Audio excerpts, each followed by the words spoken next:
The latest on Erik Karlsson. Should the Sharks sign Vladimir Tarasenko? And Labanc for Myers, the trade is 1-for-1. We get caught up on some of the rumors and rumblings around the Sharks today on Locked On Sharks. You're Locked On Sharks, your daily podcast on the San Jose Sharks. Part of the Locked On Podcast Network, your team every day.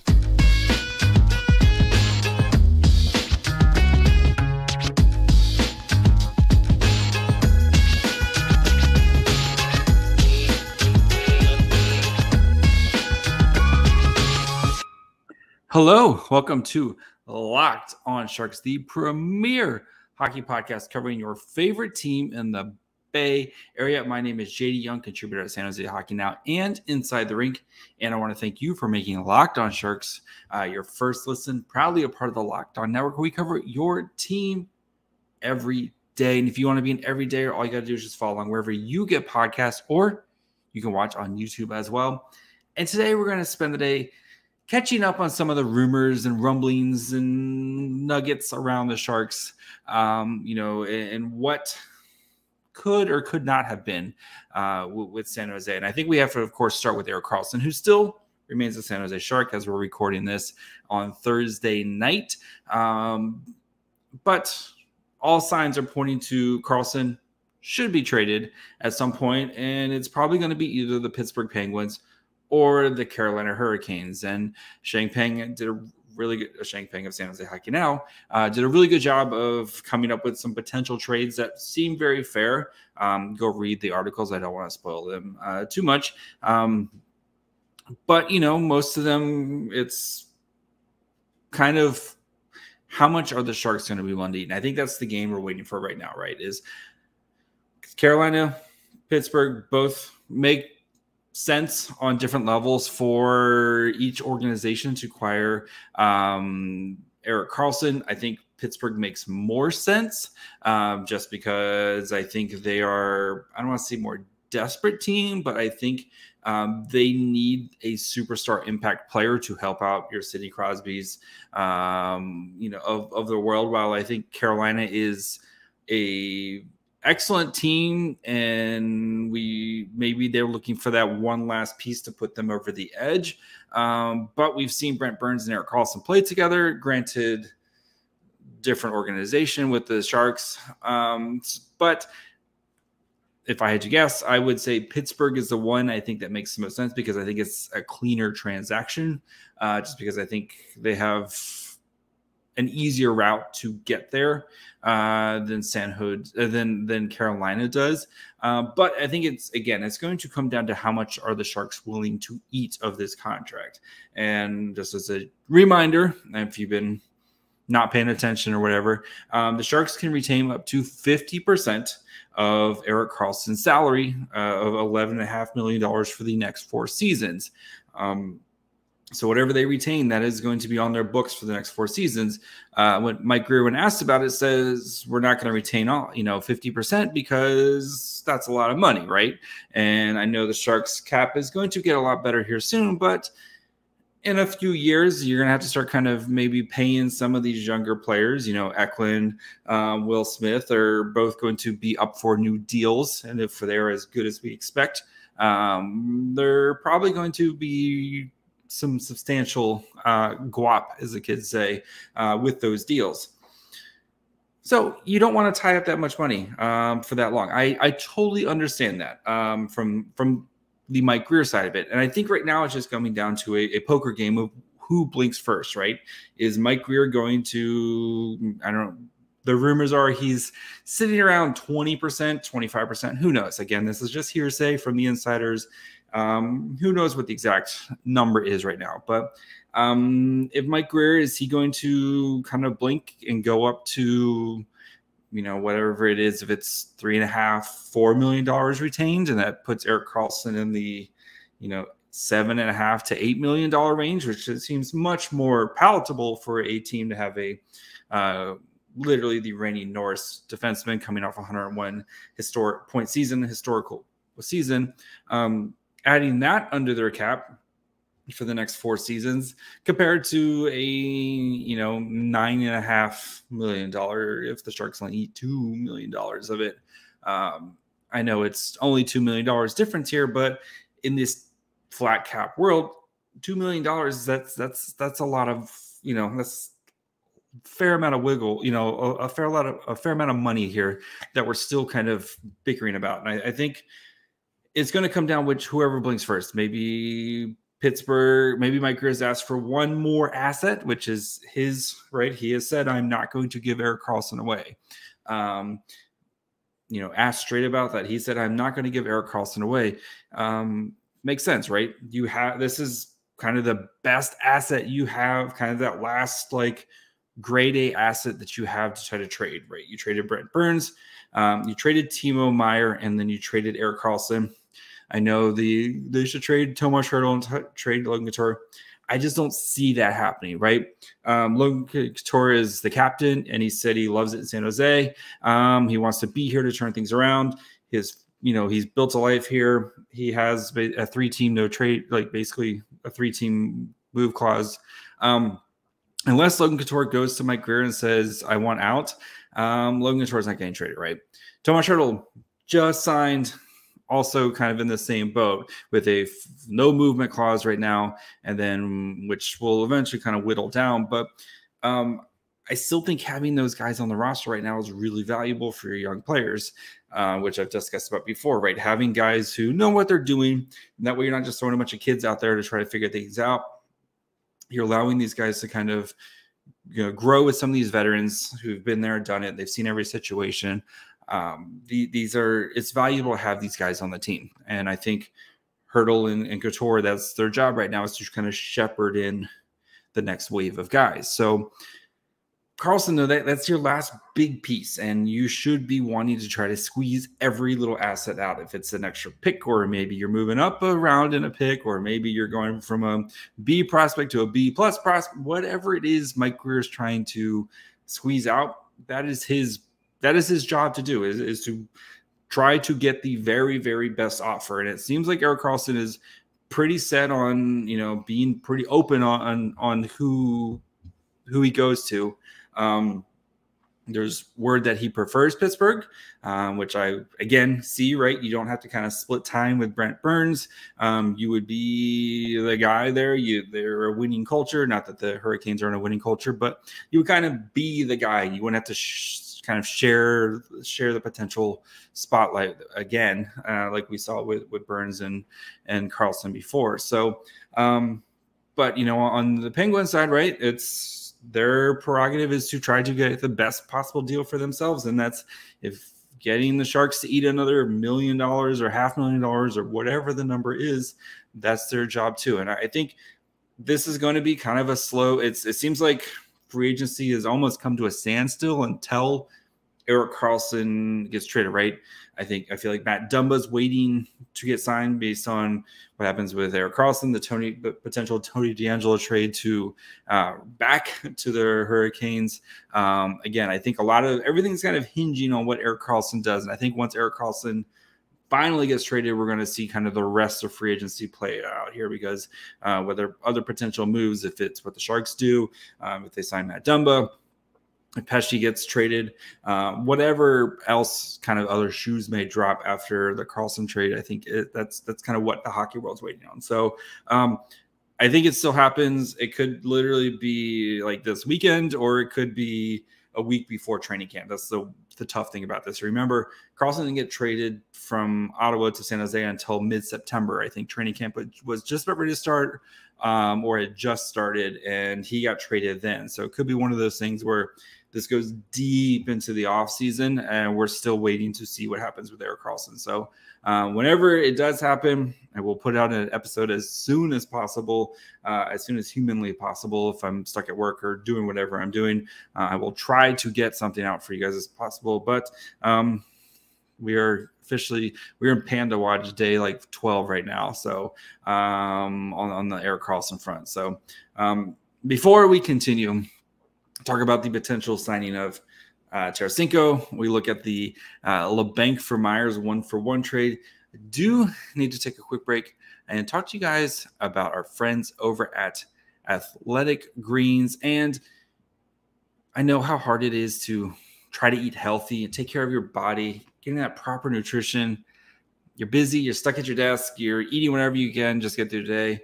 Especially you're like that 2 o'clock feeling if you're in a cubicle like me, and that 2 o'clock feeling where you're just done.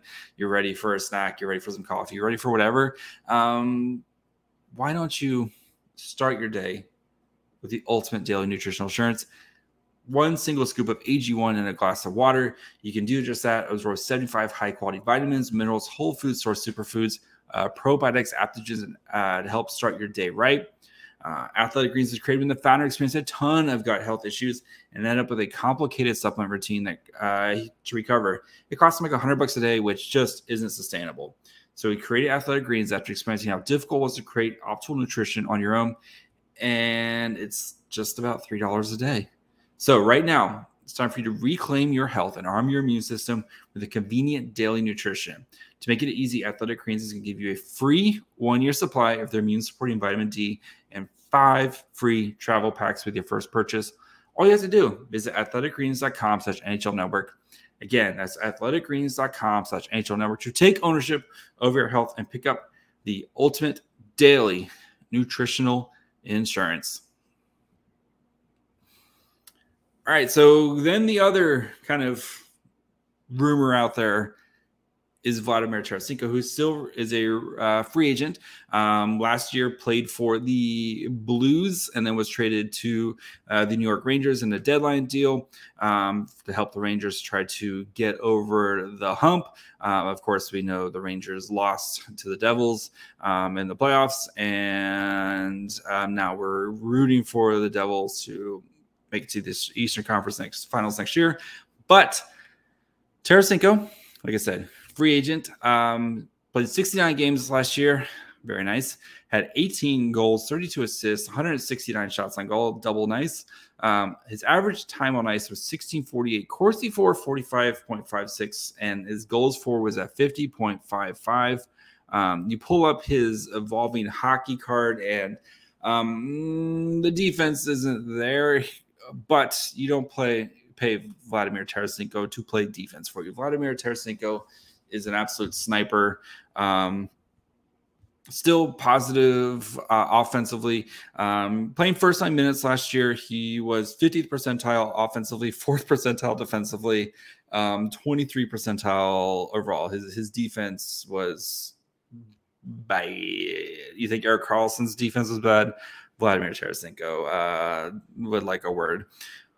Power play is kind of interesting because he didn't really do much on the power play last year, especially for how many minutes. He played 164 minutes on the power play compared to 960 even strength. And you would expect him to kind of be that power play trigger man. Just wasn't there for him last season. So the question is, though, is it a good idea for the Sharks to sign one Vladimir Tarasenko? And that's something I struggle with, right? Tarasenko, he's very much in the sign 1-year deal, kind of prove it and go back into free agency, as we've seen a lot of players this year, right? We expect the cap to go up, $4 million is kind of $4.5 million next offseason. A potential kind of jump that we haven't seen in several years. And I think a lot of guys are kind of signing these little 1-year deals with the expectation of hoping to cash in next offseason. Tarasenko, he's already won a cup, right? Of course, he wants to win another one. Who doesn't want to win another cup? But, he's won a cup. He's kind of come back from the shoulder injury that was almost career threatening, right? He missed a ton of time after the Blues won their Stanley Cup. And, I think he played like 30 games in 2 seasons. Like that's how much time he missed from this. So I think he's looking to kind of come in, reestablish his value, and then try to maybe cash in one more time next offseason. He's only 31, or he'll be 32 this winter, which was a little surprising to me because I feel like Tarasenko's older. Maybe it's just because he's been around for so long. But Tarasenko, I thought he was kind of closer to mid-30s, not early 30s. So, but Tarasenko, I think he would be more than happy to come in, take a 1-year deal. He's your best winger on the team, pretty much hands down. And, come in, play, eat up a bunch of minutes, try to rack up some points, and then would probably be more than happy to get traded again at this trade deadline to a contender type of situation, and then continue to build his value, right? I'm very much in the gather assets. If I'm Mike Grier, I worry that Tarasenko might be too good, where maybe he wins you a little too many games, right? But we're starting to see some, like, if you add Tarasenko for on your wing, then you have Duclair, then Eklund, and Barabanov, and Zadina. Like, you're starting, like, that's some competent wings. As maybe no superstars out there. Tarasenko was a superstar, but no superstars out there. But there's some competent players in your top 9 all of a sudden. And the draft guy in me, who's looking at a potential top 3 pick next year, little worried that they might be a little too good if you add Tarasenko to the mix. So, again, Tarasenko, though, who knows what type of contracts he would like. Evolving Hockey, here I'll pull up their right now. So Evolving Hockey has their contract projections. Again, we're pretty late into free agency right now, so who knows what Tarasenko would be looking for. Maybe he's happy just like I said, sign whatever he can type of get. But they would have him projected a 1-year, little under $4 million type of contracts, which, okay. The Sharks, they have the cap space, right? I struggle with this one because you could get yourself a really nice, like, especially if Tarasenko kind of continues to rebound back to form, if he's in that kind of 20 goal market on a decent contract at, just say $4 million, depending on how many retaining slots you have left, right? You've already retained Brent Burns. You're probably going to retain Erik Karlsson. So you're only going to have one more retained slot left. But, at least at the end of the season, you can kind of a little bit easier to sneak that contract in under somebody. You could probably get a pretty solid asset back from them, but it's probably going to be, whoever it is, if it's some team that's kind of in that mid-20s, for example, type of pick back. But are you hurting your own pick by being a little too good? Granted, the goalies can totally flop. You're going to have, you're definitely not going to have Erik Karlsson. If Erik Karlsson's back, Erik Karlsson's not going to be a 100-point type of player. But you could be one of those teams that just plays every game 5-4, and maybe you win more of the games than you did last year. So it's an intriguing thing. I think he would. Again, he's the best winger on the Sharks if he comes out in Teal. But I think I would pass. I get the potential of a good asset down the line at the trade deadline. But I'm looking at the long term. I still think you're going to be able to get some decent asset, whatever you're getting from Erik Karlsson, right? If you want to trade Anthony Duclair, I think you can get a kind of give him that role. Plus, he's cheaper. He's not as good as Tarasenko, but I think you're kind of making your team a little too good if you get Vladimir Tarasenko, if you ask me. So before we continue, look at the proposed Myers for Labanc. The trade is 1-for-1. Do want to thank you guys for making Locked On Sharks your first listen. Again, probably a part of the Locked On Network, where we cover your team every day. Unfortunately, next week we're going to be going down to 3 episodes a week, so we'll be covering your team 3 days a week next week as the off season hits, and I am ready for a little bit of a break to kind of recharge the batteries and get ready for another season here. But we still have great content coming next week. So our good friend Hattie is going to schedule to join to discuss. We're going to kind of do a nice overview of the Sharks draft, what he thought of the different picks, and kind of look at some of their potential upsides. And then another guest who I don't want to name yet, but he's making his Sharks debut, and it's a good one. I'm really excited to have him on. So just make sure you guys are following along wherever you get podcasts, or you can watch on YouTube as well. All right. The Kevin Labanc for Tyler Myers potential trade. So Tyler Myers, a defenseman for the Vancouver Canucks. He is very tall, and he's right-handed. So what more could you want? 6'8", again, 6'8" defenseman for the Vancouver Canucks. And let's get a little background on Mr. Myers, who, again, he's very tall. He has 1 year left on his $6 million contract. Does have a 10-team no trade. I believe it's 10 teams no trade. Yeah, so it's a 10-team no trade list. So that's basically 20 teams that he can be traded to. 21. Last season, played 78 games, had 1 goal, 16 assists, 100 shots on goal, average time on ice 20.54, Corsi for 45.12, and goals for 41.67.